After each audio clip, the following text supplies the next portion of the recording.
Hello, everyone. I just want to talk in a cafe, albeit a virtual one with you. No clever, weird Katie Joy thumbnails right now. I just want to look at something peaceful while I talk about this nonsense. I was going to add some personal stuff to this, but I feel like it's not even relevant and it would take away from the initial conversation. So I'm going to focus on the Katie Joy stuff and then do a separate personal one. And that way you'll have the choice of what you want to listen to. Plus, they are different situations. And while some things might connect, um, they really don't. And I don't think it's useful to combine them. So now I am going to be navigating complex conversations around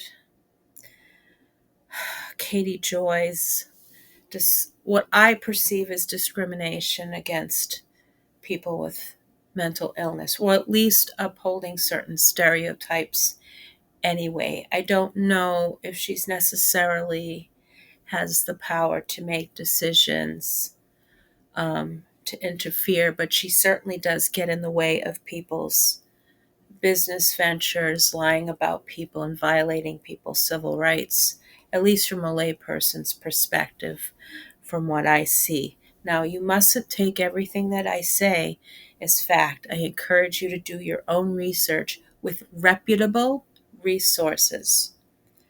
Okay? If you need to know things more in depth. I don't vouch for every researcher because even being critical of researchers is important. There are systems in place to do that, and I hope that you will find your way in doing so. In any event, the topics that I'll talk today will be about mental health, scientific findings about a discouraged approach to mental health, debunking the myth of repressed memories, at least from a delivery point of view. This is not to discount anybody with any type of memory issues around trauma. I completely understand your experiences matter.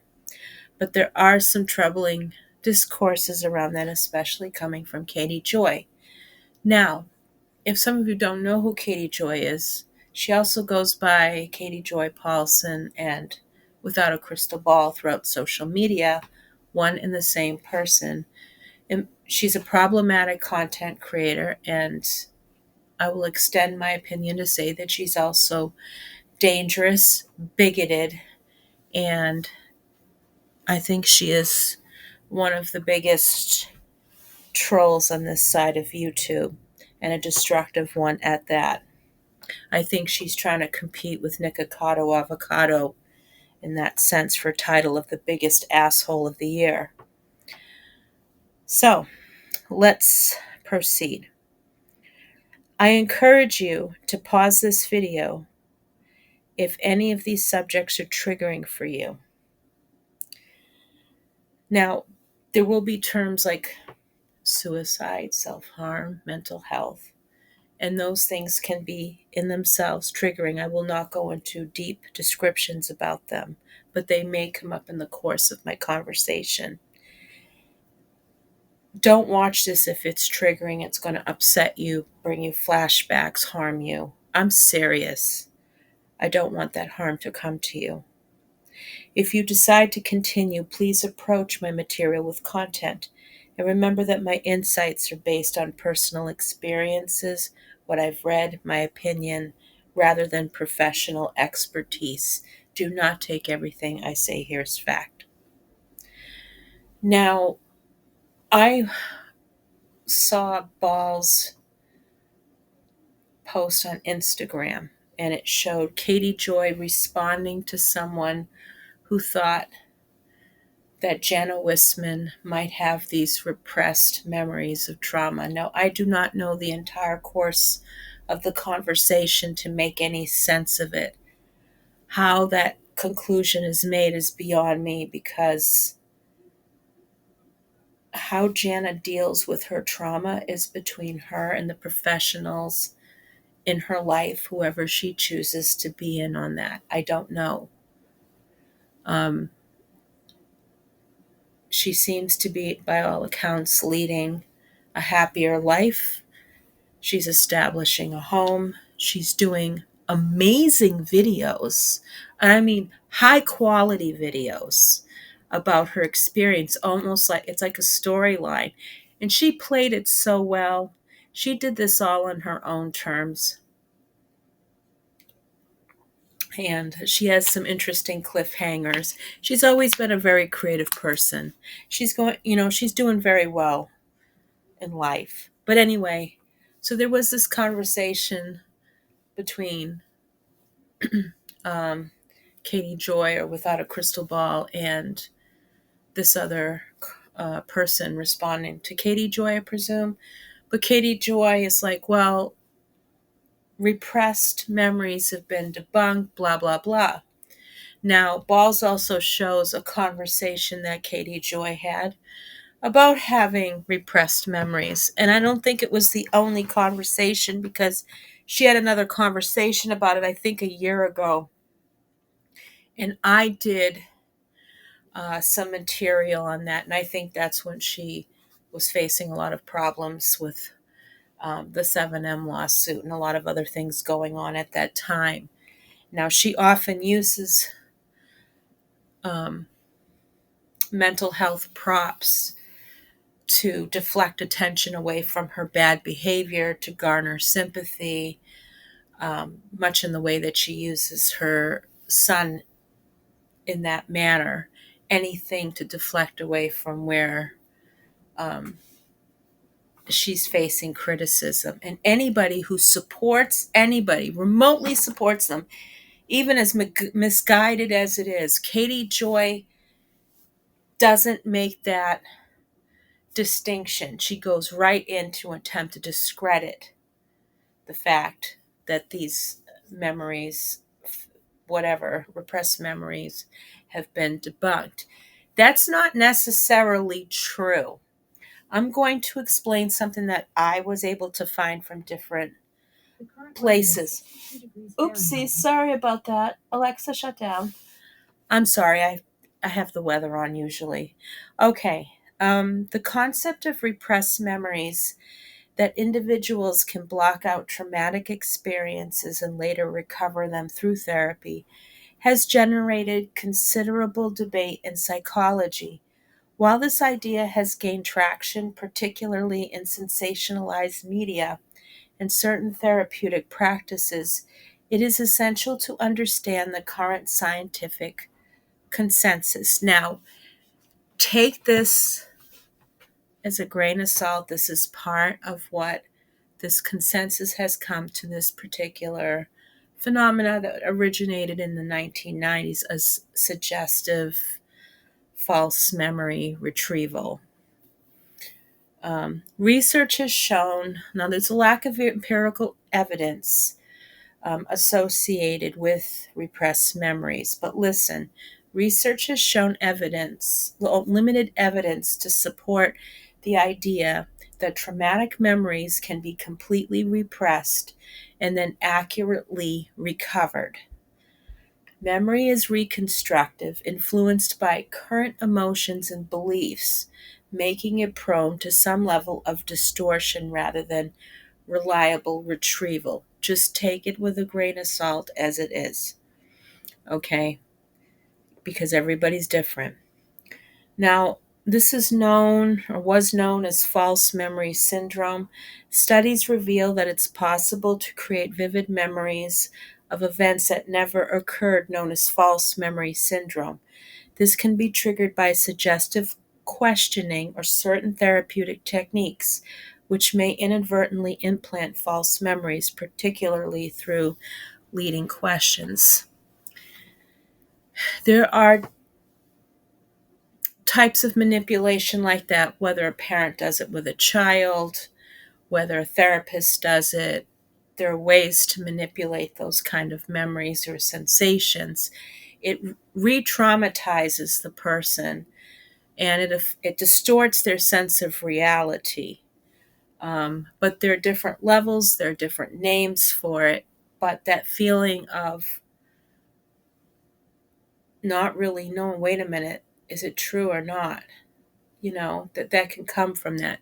Now they say with people with these repressed memories accurately reflect that, but they're saying that that suggestiveness has convinced them that that's what it is.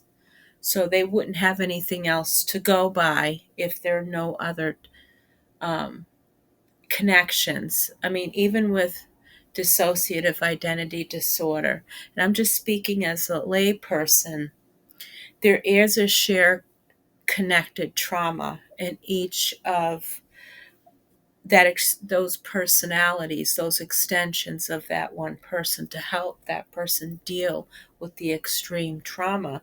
There's still some level of connection because they're dealing with the memory and the trauma in a way that they can handle. It's more complex than what I'm explaining, and it may not even be correct. That is just my observation and things that I learned. Okay. And there are people who have had things done that have been put in their back of their head. It keeps resurfacing, and but it's not necessarily suggested by a therapist that that happened when it didn't happen. The person obviously experienced something and it comes back in the form of flashbacks or whatever else is affecting them. So this is more about, yeah, it questions therapy, but it questions the practitioners involved in doing this more than anything else. At least that's how I perceive it. If you have a professional opinion to offer, please offer it and I'll pin it to this video. Now, this is the crux of it. Controversial therapeutic practices. Some practices aimed at recovering repressed memories, such as hypnosis, are criticized for their potential to generate false memories. The scientific community generally advises caution regarding these methods as they can lead to inaccuracies rather than genuine recall. Well, I will tell you, back in the 90s, now, I there are a lot of things I don't believe in, but I had a very close friend, and she tried to hypnotize me with my full consent. I could not go back in any time. I just couldn't do it. And I think I was resistant to it, not because I was afraid, just because I probably didn't have a lot of belief in it. And I was afraid of losing control of myself, what I would find if I was going to get misled or something. I don't listen. It wasn't my friend's integrity, because she helped me so much with so many other things she doesn't know, and she's a solid, wholesome person. But I would not do it with a professional, because I just don't trust them enough to do it. And of course, my therapist looks at me like I have three heads when I've brought it up. So it's not happening. There are other therapies that can happen, but hypnosis is not a suggested therapy. But for some people, it's helped them to stop smoking. I don't know. Have any of you used hypnosis to stop smoking or to feel better about something? Um, it's just a word of caution. It's not like, don't do it, you're stupid if you do it message. It's nothing like that. Memory fragmentation. Trauma can disrupt memory, often resulting in fragmented or incomplete recollections rather than complete amnesia. Individuals may remember certain aspects of a traumatic event but struggle to form a cohesive narrative. This fragmentation reflects how trauma impacts memory processing rather than clear memory repression. Repression is an interesting word, and I don't think that it is something even appropriate to connect with something like this. Now, I understand memory fragmentation because I do have some memories of things. And they say that in the course of childhood, you're going to, as you grow and stuff, you're going to forget some things. Like I'll forget my dad, when we were still talking, told me of a time he forgot to give me money for picture day. I was supposed to have picture day. And he said that he couldn't go to the ATM or something. Um, I vaguely remember something different, and he may have tried to change the story to make himself look good. He's not like really trustworthy. But I also don't remember that event. I remember something around that and feeling like someone wasn't looking after me. But I don't, it's hard. It's hard to really know what that is. I wouldn't say that that was necessarily traumatic, but there are other parts of my trauma. I can't recollect everything because it's too hard. It's because I'm older now. Time has passed, and that I can't go back in every detail, and I can't. And the flashbacks are enough. That's all I can deal with. It's not the same as having repressed memories, but people experience things differently. So I'm not going to say either way what I think. I've personally don't agree with it as a means of therapy, that it was a helpful therapy. It was actually very destructive. It hurt both the patients, the people involved in the community. Additionally, the term dissociative amnesia refers to a condition where an individual experiences an inability to recall important personal information, usually associated with trauma or stress. This diagnosis, listed in the DSM 5, is often misunderstood. It's crucial to approach this subject with care, as memory can be complex and individual experiences vary greatly. I believe it's essential to consider the broader context of how trauma affects memory, rather than solely focusing on the act of memory retrieval itself. But I'm just a layperson.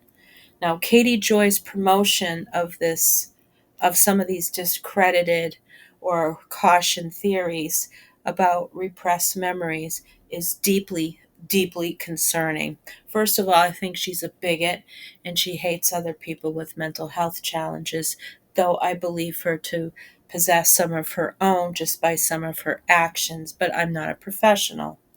Her tendency to undermine credible research in favor of outdated ideas can perpetuate stigma and misunderstandings about mental health, especially around trauma, particularly when she critiques and insults individuals like Jana Wisman and the Duggar kids. Now, while she often raises mental health topics, her approach appears inconsistent, inconsiderate, and downright dangerous, neglecting her own struggles and undermining those of others in serious discussions.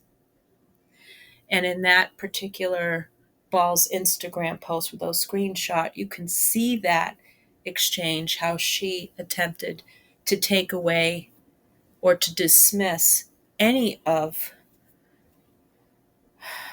Jana Wisman's possible trauma, although Jana hasn't spoken too much about that. She doesn't have to. I didn't even want to bring Jana Wisman into this conversation but someone had and made an assumption that this is where she might be going.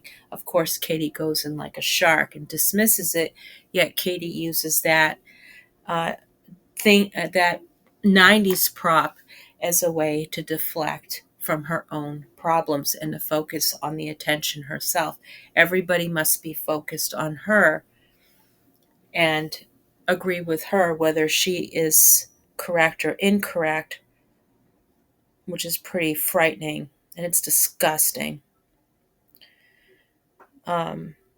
Now, Katie Joy weaponizes mental illness. Another troubling feature of Katie Joy I've observed is her use of mental illness as a tool against others she may feel threatened or envied of. I said that in my last piece there. This behavior trivializes genuine mental health conversations and uses a serious issue for personal gain, whether it's for money, for clout, for sympathy, whatever. Katie Joy has a history of belittling the mental health struggles of those she disagrees with, publicly dismissing others' mental health challenges or alleged mental health challenges. By making these sweeping judgments, she trivializes genuine issues and reinforces harmful stereotypes. Now, she is driven by jealousy driven attacks. Her critiques often seem motivated by personal animosity rather than constructive criticism. This reflects a broader issue of using other people's vulnerabilities to attack others instead of fostering um, supportive dialogue. This can lead to the erosion of constructive discourse. By weaponizing mental health, she undermines the potential for meaningful conversations, which would involve some level of online advocacy, which is still important. Her tactics harm individuals and contribute to the further stigmatization of mental health issues suffered by real people. And her actions detract from legitimate efforts to support individuals struggling with mental health challenges, reinforcing harmful narratives and debunked information and falsehood, diminishing the credibility of authentic mental health advocacy and undermining genuine advocacy. In conclusion, Katie Joy is not here to help anybody with mental health challenges or promote equity for people who have these type of disabilities or who have mental illness who don't identify as having mental health disabilities. She wouldn't know that from anything because she's too fucking stupid and too selfish to even care. I would suggest that people stop listening to what Katie Joy talks about in these arenas because at this point, in my opinion, she is just trolling. She is not in this to serve anybody else but herself. I know I'm mean, but I'm being honest.